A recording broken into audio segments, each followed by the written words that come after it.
All right. Welcome to the Momentum Podcast, Ashley. Thank you so much for coming on today. Thank you, Tanya. I'm so excited to be here. I am too. I'm so happy to have you on. Now, let's just start. Will you just share a bit about your journey? What inspired you to start helping moms in perimenopause with weight loss and nutrition? Yeah, absolutely. So I am a mom. I have a little bit of a different family look. So I have a Yes. 24-year-old who is out of the house. He's married and has a little baby. So that makes me a grandma. And I also have a 6-year-old. And so I sort of started over with a new husband and a new life. And we wanted to have a kiddo. And through all of this journey about 12 years ago, I started really experiencing some health issues and I couldn't figure out what was wrong with me. And so I spent 3 years going to different doctors and endocrinologists and a cardiologist and my regular GP. And everyone would say the same thing, like, I don't know, you look fine. You look fine. Labs look fine. And I'm like, but I don't feel fine. And so through this journey and about 3 years into the journey, I discovered that I had Hashimoto's, which is an autoimmune disease that impacts your thyroid, and hypothyroidism as well, and then severe nutrient deficiencies. So the food that I was eating wasn't like none of the nutrients were getting into my body.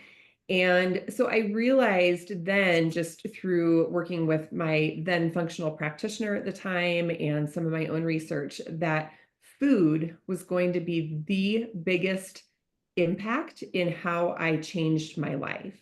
And sure, there might have been medications and some other things, but food was really going to be the main driver. And so as I started to heal myself, I was able to lose weight. I lost 65 pounds in my late 40s. Oh my I word. really changed my relationship with food. And I did all of this by figuring out a strategy that worked for me and for my family. Because if you're a mom, your family wants to eat certain foods. And so when you decide, Oh, like, hey, I'm going to start eating healthy foods, and they're like, yeah, I am not eating zucchini noodles, like, right. I get that. And so once I realized how impactful food could be in my journey and in other women that I was working with in perimenopause, I was like, we have to talk more about this. We have to share, how do we balance motherhood and making sure that we take care of ourselves, fuel our bodies the way that we need to, but in a way that still works so that we can have a family and have a life. And if our kids want to eat Doritos, they can still eat Doritos. We have to be able to do it all. Right. Yeah. And also not be making like a million different things because who has time for that? Nobody has time. We do not have time. Right.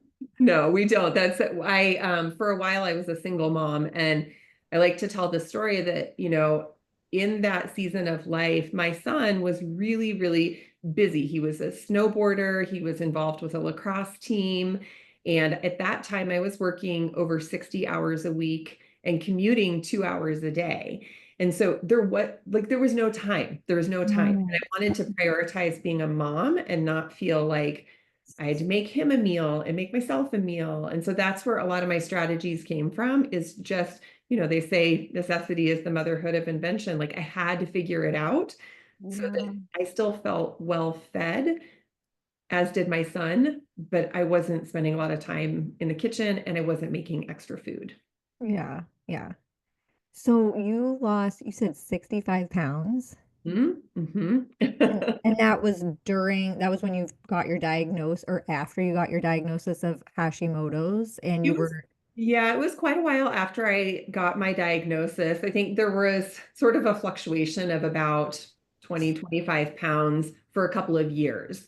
And then okay. it wasn't until after I had had my daughter in 2019, I lost some of the baby weight, but I was just struggling. I was really deeply struggling, both mentally and physically. And so I kind of went back to my roots of what I had discovered right after my diagnosis, started putting those strategies into play again. And so postpartum, perimenopause, like I was up, mental health issues, I was up against it all.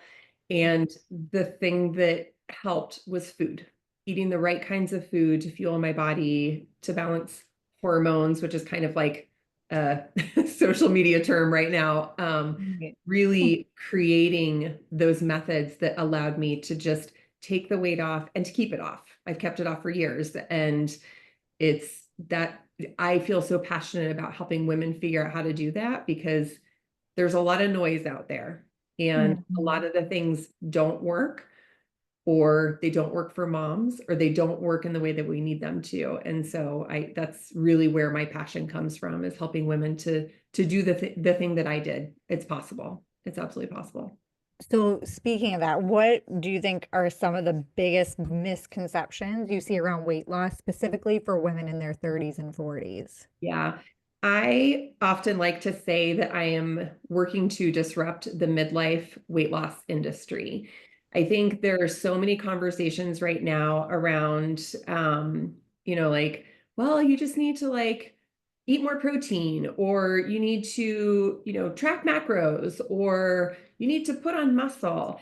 And the problem is that it's all of those things. Mm. And I think a lot of moms that I work with, especially that I talk to just even in my neighborhood and at the schools, moms are overwhelmed and busy and we have too much information. So what happens is we start looking for like a quick fix, like, oh, I just need a Mhm. different meal plan, or I just need a different workout program that is going to help me or that's fast, or Just somebody tell me what to do. just somebody tell me what to Yeah. do. And I felt that way. Like, I Yeah. know how that feels. Like, just give me the plan, please, and help me figure this out.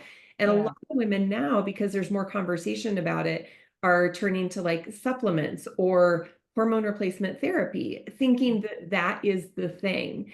And it's all of those things, and it's none of those things. It has to be a very like fully baked approach, but what happens is we get into this mindset of saying, well, too overwhelmed. I can't figure this out. I can't put these 17 pieces together on my own.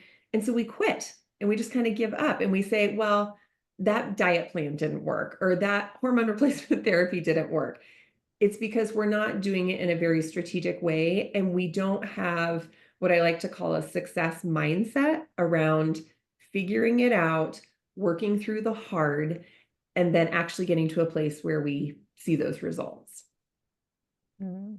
Uh, And then what about you talk about anti-inflammatory nutrition? Can you explain what that means and why it's so important for women in perimenopause? Yeah, definitely. So this was the nutrition approach when I was diagnosed with thyroid issues and gut health issues. Anti-inflammatory nutrition became a thing that I was like, I got to learn more about this. So many people, when they hear that term, they think, oh, that means I have to like take out all the good stuff, right? Like I have to take Mhm. out gluten or sugar or alcohol. Like those are the things that most people sort of want to hold on to. Yeah. So it is looking at taking out those foods that are causing inflammation, like sugar, like alcohol, like, gluten, sometimes Flour. Yeah. dairy. But there's also another element of adding in foods that fight inflammation and can help decrease inflammation. When you're in perimenopause, this is so important because estrogen is one of the hormones that helps to regulate inflammation in our body.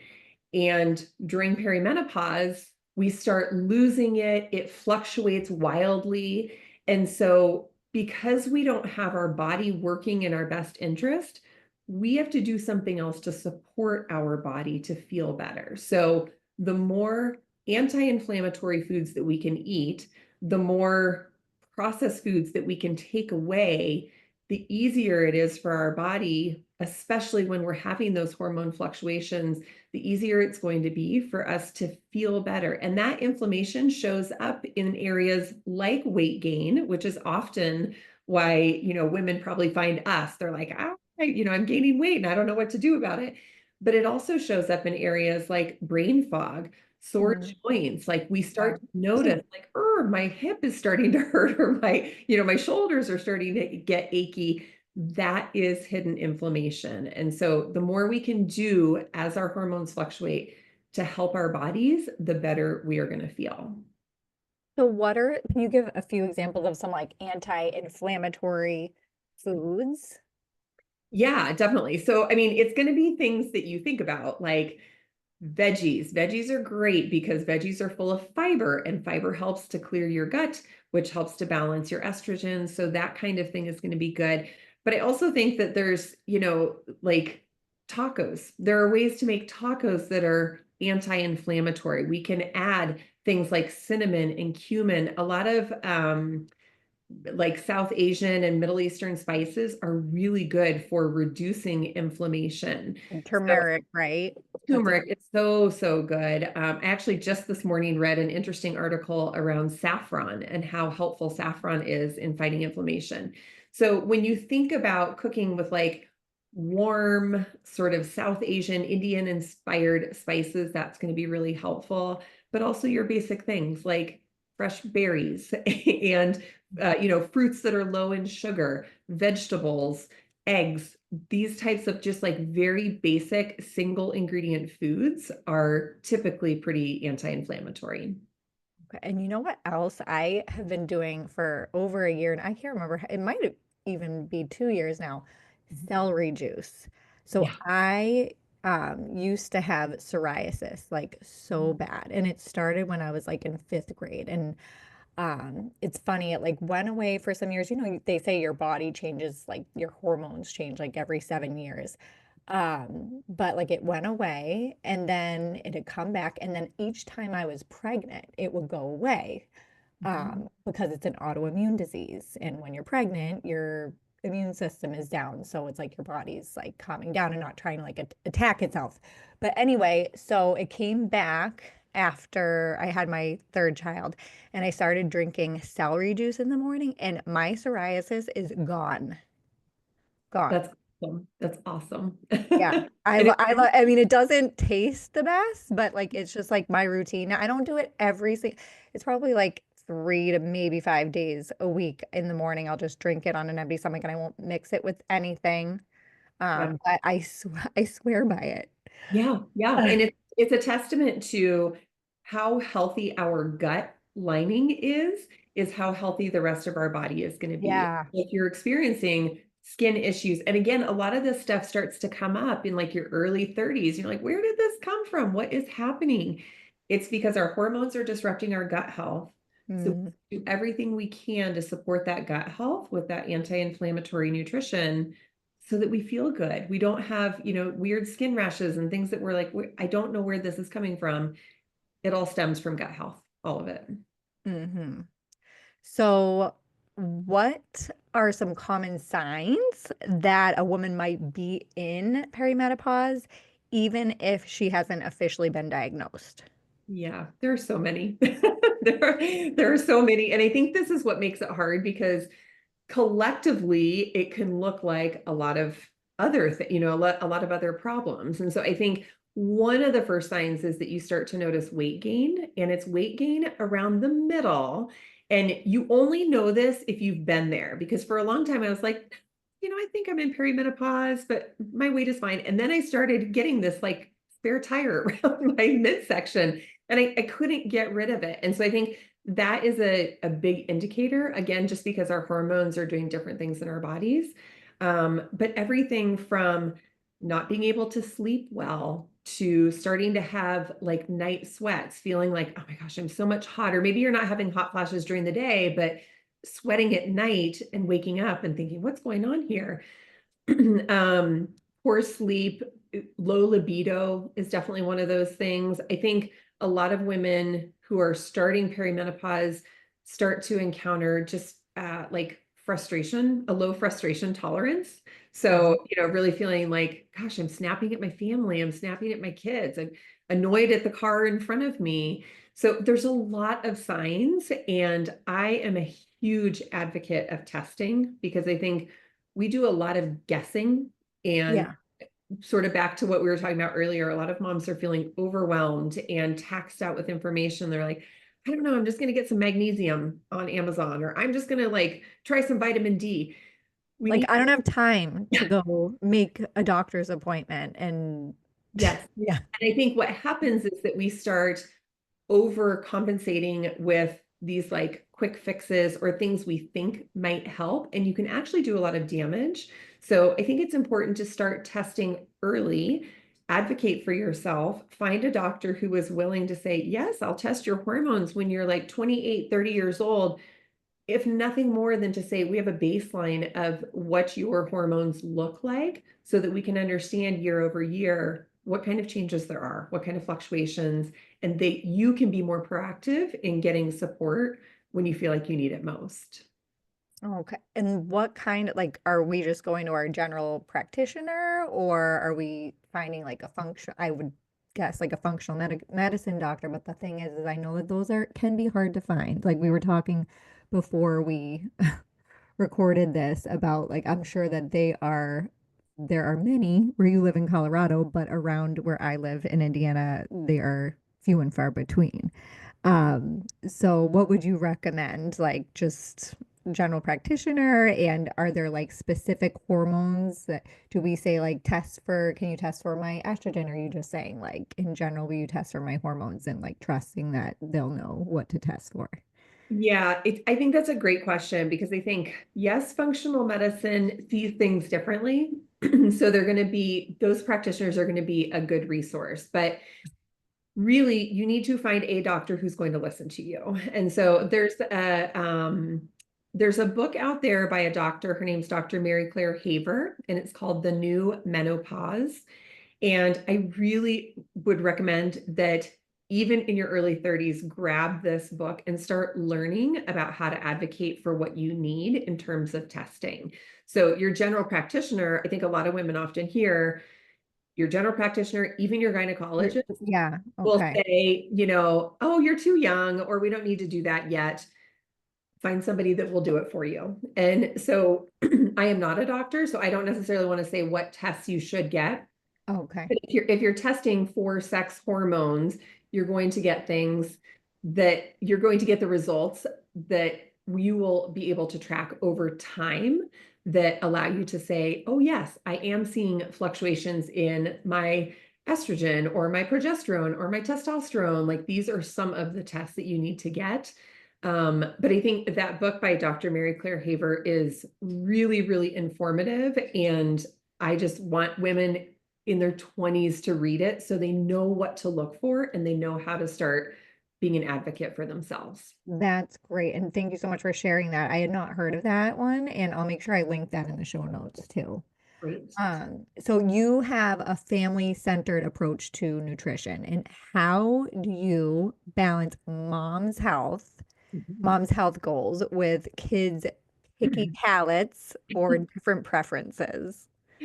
I think this was, especially being a single mom for so many years, this was the thing that like unlocked it all for me in being able to understand if I didn't fuel myself appropriately for what I needed, my health goals, my mental health goals, all of it, I wasn't going to be able to be the mom that I needed to be. But like I had mentioned, my son at that time was busy with lacrosse and snowboarding. He wanted like ribs every night and mashed potatoes and cornbread. And I'm like, yeah, I'm going to have these like zucchini noodles and ground turkey. Like we were so different in what we needed. And so I developed this technique that I call component cooking. And the idea is that in my house, we don't have lasagnas or casseroles or like one dish meals. Everything that I cook in these different components so that if we're having, even like spaghetti, for example, I know I can have the spaghetti sauce and the ground beef that goes in the sauce. So can my family. But I'm going to use brown rice and riced cauliflower as my base, whereas my family is going to use just traditional spaghetti noodles. And so the idea is that we're creating components that allow everybody to meet their dietary preferences and wishes. Like my kids Hmm. love spaghetti. So it's easy for me to conceivably make that. I just need to make some modifications for myself that allow me to eat the same meal. but then that way everybody gets what they want. We can do side dishes, if kids Hmm. want more cheese or, other toppings or ranch dressing, like they can do that and I can do my own thing. But the key is to cook in components and not to do one dish meals because it makes it more flexible that way. I love that. That's so smart. So, next, tell us about your 3 nights a week cooking strategy. How does it work? And how can it help overwhelmed moms stick to healthy habits? Yes. So this was the other thing. So earlier I had said, I was working over 60 hours a week. I was commuting 2 hours a day. And so I, like with snowboarding and lacrosse and all the things that we did, like I didn't have time for meal planning or prepping on the weekend. There just was no time for that. And so with component cooking, the other benefit of it is that you can batch cook while you cook. So, say on Monday night, you're going to make 3 pounds of ground turkey and you can season it in just one particular way. Half of that ground turkey you're going to use that night for tacos, but then you're going to save half that ground turkey and use it on Thursday night to make a different dish. My family doesn't love leftovers. They will eat them. I don't either. It drives me nuts. A lot of families are like, no, I am not going to eat that again for the third night in a row. And Yeah. so this way, what you're doing is you are batch cooking while you cook, and you only have to cook 3 nights in a week. Then you have enough components to create something different. So if you're going to like grill chicken on Sunday night and you're going to make fajitas with that, you make some extra grilled chicken. And then on Friday night, you can make Greek chicken bowls with the same chicken. It's just going to taste different. It's going to have a different texture and everything. It's just not leftovers. And you've only had to cook 3 nights in a week. That's so smart. I love this. I'm going to use it. It's Good. so, what are then a few of your favorite go-to meals that are both anti-inflammatory and kid approved? Definitely. So tacos are always a win. And again, you can create like hot peppers are not necessarily anti-inflammatory. Hot peppers like jalapenos and serranos, like that can cause a problem for inflammation in your body. And so maybe your family really likes the jalapenos, but you don't have to put them on there. So the tacos are easy. Chicken ramen bowls, I love. Again, it's the same idea. We have components that we're going to put into a broth. We're going to put some rice noodles in there. It's still anti-inflammatory, but your family can add other things that you might not add. Greek chicken bowls was the other one that I mentioned. We love that. And so if your kids don't like olives or they don't like feta cheese, no problem. You can use some of those things. Your family can put what they want. So anything that's just really flexible. And I do think it's important to get your family on board when you want to talk, like you're thinking about eating healthy. Get your family's buy-in. Ask them, what are your 5 favorite meals that mom usually cooks?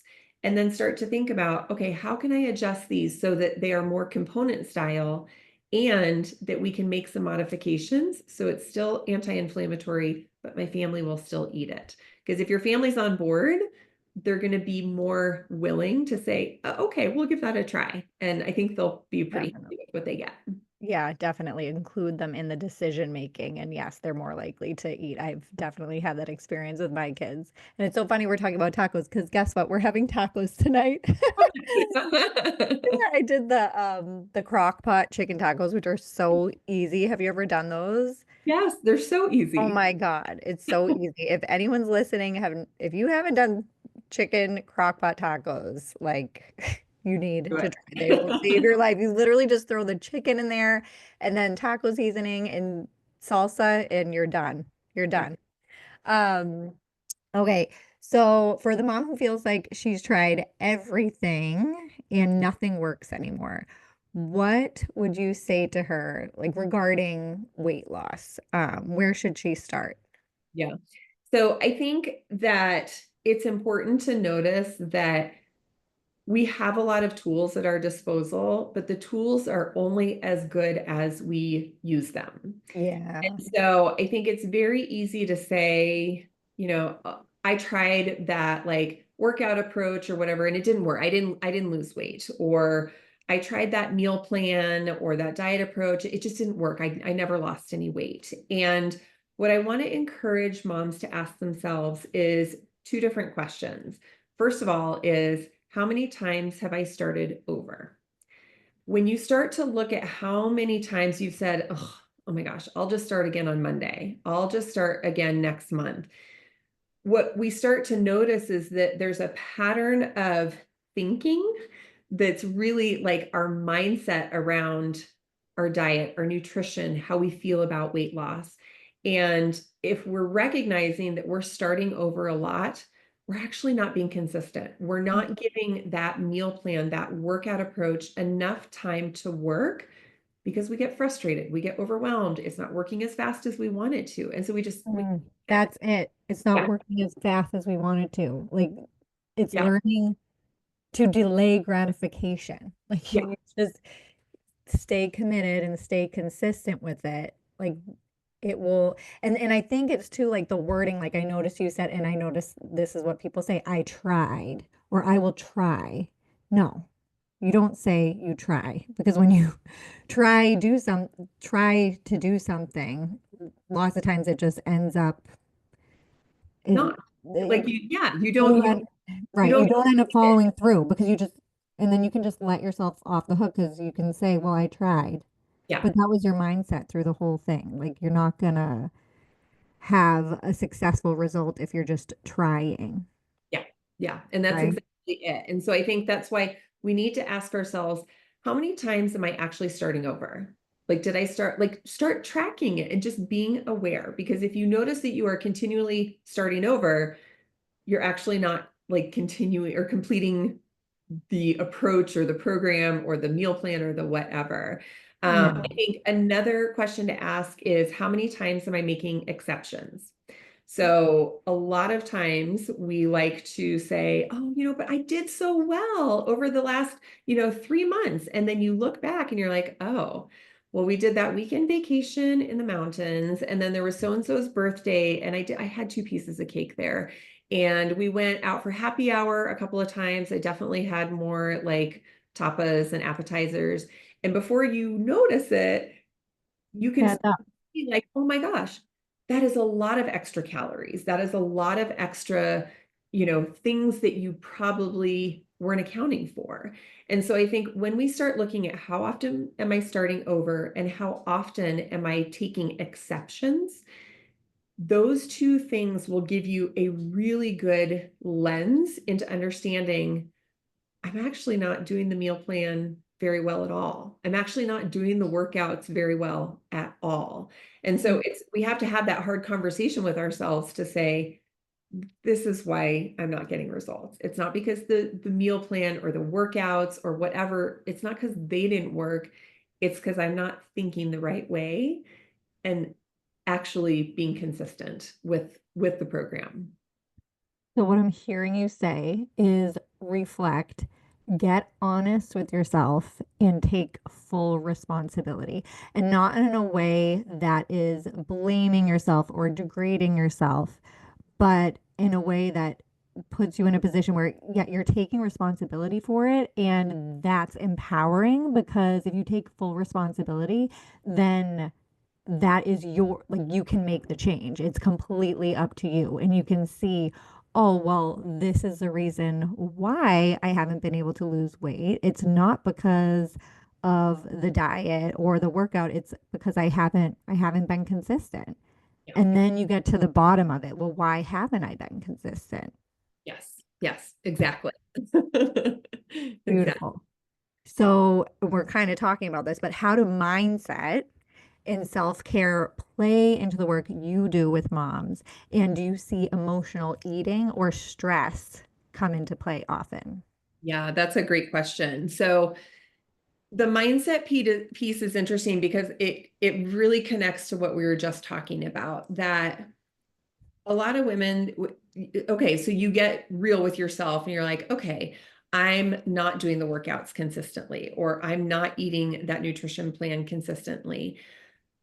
But the key is to look at like why we're struggling to do that. And what we know to be so true is that our thoughts and our feelings are what actually give us our results. It has nothing to do with being in perimenopause, being an overwhelmed mom, not, not sticking to the workout plan, not sticking to the meal plan.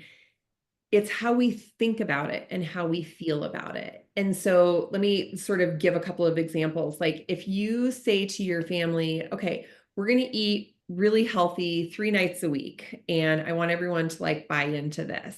And those 3 nights a week, your family complains and they whine and they don't want to do it and they don't eat and everyone bickers at the table and like it feels bad. And you Mm. walk away from those nights of dinner feeling maybe embarrassed or shameful that like I Defeated is tried. the Yeah, I tried and it's not working.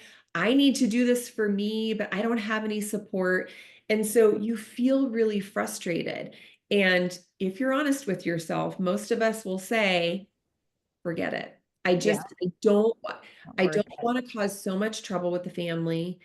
And so it's not that you might have weight to lose or you're in perimenopause or any of those things. It's that you feel badly when you try and advocate for help with your family and they aren't supportive of you. And so the result is that you don't lose weight. You don't Mm. feel better. You don't start sleeping better. Like you don't get the result.